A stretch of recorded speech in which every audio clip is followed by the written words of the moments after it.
పండ్లలో రారాజు మామిడి. మామిడిలో చాలా రకాలున్నా ఆ మామిడి పళ్ళలో రాజు ఆల్ఫాన్సో. మామిడి పండుకి భారతదేశానికి అవినాభావ సంబంధం ఉంది. మామిడి పండు చరిత్ర 5000 సంవత్సరాల పురాతనమైనది.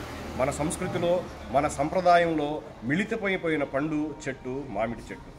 మామిడిలో చాలా రకాలున్నా వాటిలో అద్భుతమైన రుచి కలిగినది ఆల్ఫాన్సో మ్యాంగో. దీనికంటూ ఒక ప్రత్యేక చరిత్ర ఉంది. 16వ శతాబ్దంలో గోవాని పాలించిన పోర్చుగీస్ రాజు జనరల్ ఆల్ఫాన్సో ఆల్బికొరిక్ పేరు మీద వచ్చిందే ఈ ఆల్ఫాన్సో మ్యాంగో. వివిధ రకాల మామిడి పళ్ళను అంటుకట్టగా వచ్చిన కొత్త రకము ఆల్ఫాన్సో మ్యాంగో.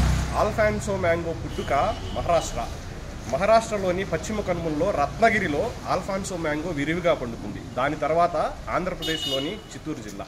మనం ఉన్నది ఇప్పుడు దామల చెరువు మ్యాంగో మార్కెట్, ఆసియాలోనే పెద్ద మార్కెట్. ఆల్ఫాన్సో మ్యాంగో ప్రత్యేకత పండిన తర్వాత ఈ విధమైన సింధూర రంగులోకి వస్తుంది. మిగతా మామిడి పళ్ళలో ఎక్కువ ఫైబర్ కంటెంట్ ఉంటుంది, దీనిలో కేవలం గుజ్జు మాత్రమే ఉంటుంది. మనం తాగే జ్యూస్లో వచ్చే ఆ కమ్మటి వాసన ఈ మ్యాంగో ద్వారానే వస్తుంది. ఆల్ఫాన్సో గుజ్జు కోసము తోతాపురి, సువాసన కోసం ఆల్ఫాన్సోని కలిపి జ్యూస్ చేస్తారు. వాసనలో చాలా అద్భుతమైన సువాసన, తీయదనం ఆల్ఫాన్సో మ్యాంగో సొంతం. దీన్నే అందుకనే మామిడి పళ్ళలో రాజు Alfonso mango. Damala Cheruvu mango market నుంచి కెమెరామెన్ వివరాజ్తో మీ అనిల్ కుమార్, నెల్లూరు.